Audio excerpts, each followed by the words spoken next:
What's going on, Persona fans? Dom from the Game Looters here, and today you are waking up and we are eating good today with Persona 3 Reload.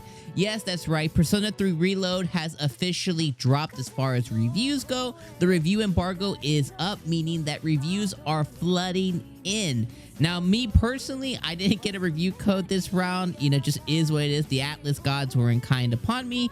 But regardless, in this video, we're going to go over all the different reviews in Metacritic. So far at this point, which is about 7:30 in the morning in Mountain Standard Time on my side of the country, 44 reviews have dropped so far, so a pretty substantial amount of reviews for Persona 3 Reload. So we're going to take a look at all of them, the good, the bad, and the amazing today. Currently, Persona 3 Reload is sitting at a staggering 89, making it one of the best video games of 2024 so far this year, solidifying itself as a potential Game of the Year nominee. At least in my book, it is. So what's going on, guys? I'm Dom from the Game Looters, and as you guys know, I'm a huge Persona fan. We cover Persona here on the channel all the time. So let's not waste any time, guys. Let's get into Metacritic and let's take a look at some of the reviews. And kind of like we do always is when we do these kind of like review roundups, is we always take a look at the top review, or at least one of the top reviews, the worst review, and then a middle of the road review. As we kind of read them, I give you some of my thoughts and impressions as I'm reading it. Normally, it's most of the times it's I've been playing the game alongside these reviews, so I kind of have a little bit more insight. This time, I really don't. But obviously, this is a remake of Persona 3, which I've played a ton of time. I played Persona 3, Persona 3 Fez, Persona 3 Portable, so I have a ton of Persona 3 knowledge, so I can still give some good insights here. All right. So here's Metacritic. As we see right now, Persona 3 Reload is sitting at a 89 right now on Metacritic. Earlier this morning, like real early when I woke up at like the butt crack of dawn, there was about 14 or 15 reviews and it was sitting at about 90 or 91. It has gone down a little bit since then.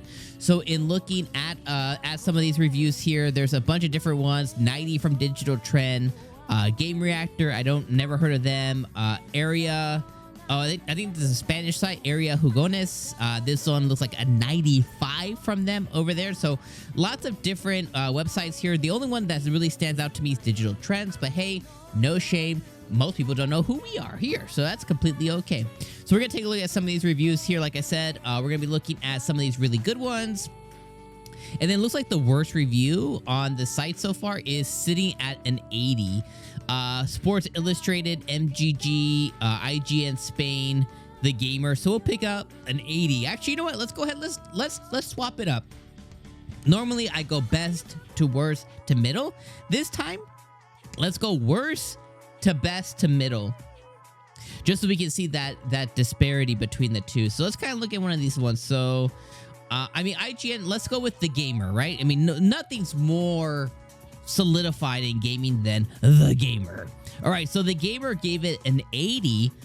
They put here okay, immediately I was taken aback by this one. Okay, The Gamer put inconsistent graphics and the lack of a female protagonist we had in Portable aside. So immediately out the gate, they're salty that we didn't get FemC, which, you know, hey, I feel some type of way too, but hey, we just got it in Portable. Anyways, inconsistent graphics and the lack of a female protagonist we had in Portable aside. However, this remains a solid means of enjoying one of the finest RPGs of the past 2 decades. Its writing is sharper, combat is more satisfying, and it brings the world to life in ways that just weren't possible several generations ago. And if we want to check out more from this site here, I know I just kind of hit that there, but if we want to check out more from this site, it looks like the rest of this is Reload might lack its signature rough edge, but those coming for the first time around will find plenty to love. So that's kind of the official, you know, kind of summary of the review here. So it really just sounds like most of this 80, it sounds like maybe whoever reviewed this game is really just in love with Portable, which is, hey, I love Portable as well too. But it sounds like their disdain for non-portable things, you know, non-FemC, looks like it really drove this 80. The rest of it seems like, you know, hey, this game's never looked better kind of thing. It's like, but then they put inconsistent graphics. So it makes me wonder. And oh, they reviewed it on PlayStation 5. So, all right, let's look at a top review.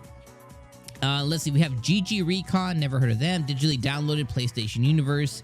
Let's go with PlayStation. No, let's go with digitally downloaded because I actually know what that website is. So digitally downloaded gave this a 100. They put here, and this is a perfect score, mind you. So let's see what their difference is between the 80. They put here, while I personally prefer the more textured narrative of Persona 4, the unrelenting focus and intensity of Persona 3, that it still stands out as one of the greatest and most intelligent video game narratives. The developers haven't done too much to mess with that. The decision to leave out a post-game chapter that was both technically unnecessary but well regarded notwithstanding. They're going with the answer there. And have otherwise focused on modernizing both the look and flow of the game to make it one of the most enjoyable, clean version of Persona 3 yet. Persona has a habit of attracting purists, and I foresee the discourse around this remake being particularly volatile. However, personally, I'll be over there looking forward to the inevitable announcement that Persona 4 will get this treatment too. And we honestly do hope that. So they're saying, hey, this is a beautiful remake. It stands up to the test of time. It's clean. Their main point of, for whatever reason, people want to constantly point this out, that Persona fans, you know, get all up in their booty holes about this, but they're basically saying, you know, they're looking forward to people being angry that they didn't get portable, or we didn't get you know, the stuff in Fez. It's like, well, we're just, how about we all just appreciate the fact that we got portable last year on all modern consoles, and then now this year we're getting Reload. It's like we're eating.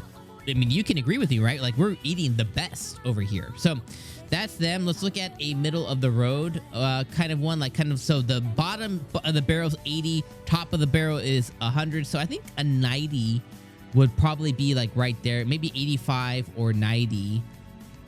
Let's go with Noisy Pixel. I like the guys over there at Noisy Pixel. I don't get to watch their videos too much, but every so often I'll see them pop up with a niche JRPG. So I really enjoy those people over there at Noisy Pixel. Shout out to those at Noisy Pixel.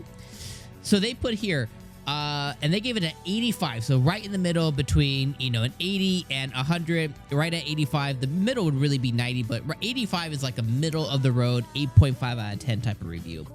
So they put here, Persona 3 Reload is a highly anticipated remake that doesn't deliver on all fronts. Still, it tries to do so with plenty of meticulous care. The added character scenes and new activities make the experience even more compelling, while the modernized visuals and new English voice cast live up to the classic's legacy. However, some of the gameplay features make the experience too easy and forgiving. Additionally, the exclusion of some elements like the answer from Persona 3 Fez make this launch less definitive than it could have been. So it sounds like, besides the top reviewer, you know, even they kind of like hinted at it. It's like every review is so like darted and focused at the fact, like, we knew the answer wasn't going to be here. We knew portable content wasn't going to be here. We knew FemC isn't going to be here. You know, that content's not going to be here. Like, we knew all of this going into Reload. So the fact it's constantly, you know, brought up again and again in these reviews that, hey, and by the way, FemC's not here. By the way, the answer's not here. It's like, we knew all of that. There's still a chance that content comes later. DLC, they charge us more money. Like, you know, Atlas does what Atlas does. We love them. It's okay. You know, we're going to pay the money. But each review has been like really honing in on, like, you know, it's amazing, it's awesome, but it's missing some stuff, and I can't wait to see what happens, chewing at the bits. It's like, we're not like that, you know, at least I'm not like that. I don't know if you guys are. So anyways, I think that I just find that so silly that they're like, oh, you know, but the answer from 3 make this launch definitive. It could have been more definitive than it could have been. You know, it's like, okay. Overall, it sounds like, though, that here's the thing too, right? Persona 3 doesn't deliver on all fronts. Okay, so what fronts doesn't it deliver on?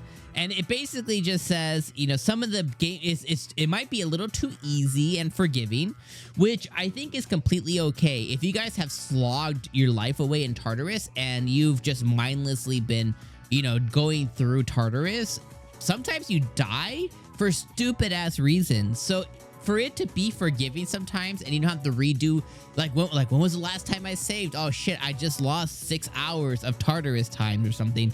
It's like, okay, that's kind of an okay thing. Not everyone's looking for, you know, Dark Souls. You know what I mean? Like, it's okay for it to be a little easier and a little forgiving. That's the same feedback people had about Persona 5. Like, oh, it's too easy. Well, you play on Merciless, you know what I mean? Like, there's options out there. You know, you can also say, oh, I'm only going to take one Persona in with me, or I'm only going to take 2 Personas in with me, or I'm only going to be at this level. Like, you can just play the game you want to play to make it less easy, less forgiving, you know? So that's just a bunch of, you know, from my angle, bullshit commentary. Anyways. All right, so those have been all the reviews, guys, for Persona 3. That is a top review, a middle review, and a bad review. Some other stuff in here.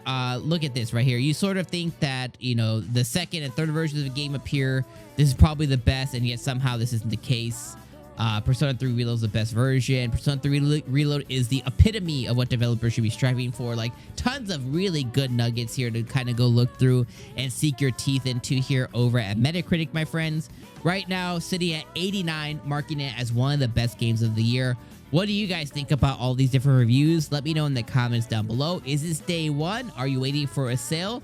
How hype have you been? And does the answer and FemC not being here really make you be like, whoa, I don't want to play? Like, I know none of you guys are like that, but let me know. Hey, maybe you're that caught up in it. Let me know why FemC and the answer is a reason not to play the game, if that's you. All right, Persona fans, I appreciate you guys stopping by for this video. If you made it to this point of the video, you guys are the bestest of the best. I appreciate you guys. Much love, my friends. I'll see you in the next video. Peace out. Persona Day, let's go!